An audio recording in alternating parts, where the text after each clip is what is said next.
നമസ്കാരം. ശബരിമലയിലെ ഉരക്കുഴി വെള്ളച്ചാട്ടത്തിലേക്ക് പോകുന്നത് കഴിവതും ഒഴിവാക്കണമെന്ന് ഭക്തരോട് അഭ്യർത്ഥിച്ച് വനംവകുപ്പ്. പ്രദേശത്ത് വന്യജീവി ആക്രമണവും അപകടവും വർദ്ധിക്കുന്ന സാഹചര്യത്തിലാണ് സന്നിധാന special duty range officer Aravind Balakrishnan ഭക്തർക്ക് ജാഗ്രതാ നിർദ്ദേശം നൽകുന്നത്. കാനനപാതയിലൂടെ വരുന്ന തീർത്ഥാടകരിൽ പലരും ഉരക്കുഴി തീർത്ഥത്തിൽ മുങ്ങിക്കുളിച്ച ശേഷമാണ് സന്നിധാനത്തേക്ക് എത്തുന്നത്. പാണ്ഡിത്താവളത്ത് നിന്നും 400 മീറ്റർ താഴെ മാത്രം അകലത്തിലാണ് ഉരക്കുഴി വെള്ളച്ചാട്ടം. വന്യജീവി സംരക്ഷണ നിയമപ്രകാരം തന്നെ പ്രവേശനത്തിന് നിയന്ത്രണമുള്ള പ്രദേശമാണിതെന്ന് റേഞ്ച് ഓഫീസർ പറയുന്നു.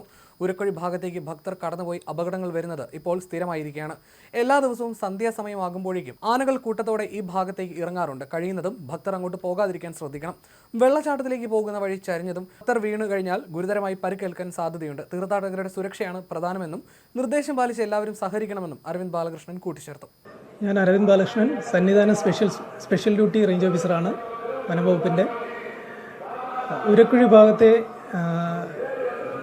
നമുക്കൊരു വെള്ളച്ചാട്ടമുണ്ട്. ആ വെള്ളച്ചാട്ടത്തിലേക്ക് ഭക്തർ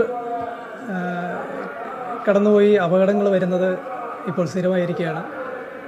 കൂടാതെ ആ മേഖല വന്യജീവി ആക്രമണം നിരന്തരം നേരിട്ടുകൊണ്ടിരിക്കുന്ന ഒരു ഏരിയയാണ്. എല്ലാ ദിവസവും സന്ധ്യാസമയമാകുമ്പോഴത്തേക്കും ആനകൾ കൂട്ടത്തോടെ ഇറങ്ങുന്നുണ്ട്, കുട്ടിയടക്കം ഇറങ്ങുന്നുണ്ട്. വന്യജീവി സംരക്ഷണ നിയമപ്രകാരം തന്നെ റെസ്ട്രിക്റ്റഡ് ആയിട്ടുള്ള ഒരു ഏരിയ ആണത്. കഴിയുന്നതും ഭക്തർ അങ്ങോട്ട് കടന്നു പോകാതിരിക്കുക. ആ പോകുന്ന വഴി തന്നെ ഒരു ചരിവും വളരെയധികം വഴുക്കലുള്ള രീതിയിലുമാണ് കിടക്കുന്നത്. ആളുകൾ വീണ് കഴിഞ്ഞാൽ വളരെയധികം പരിക്ക് പറ്റാനുള്ള ഒരു സാധ്യതയും ആ മേഖലയിലുണ്ട്. അപ്പോൾ കഴിയുന്നതും വനംവകുപ്പുമായിട്ട് സഹകരിക്കുക. നിങ്ങളുടെ സുരക്ഷയാണ് ഞങ്ങളുടെയും ആശങ്ക.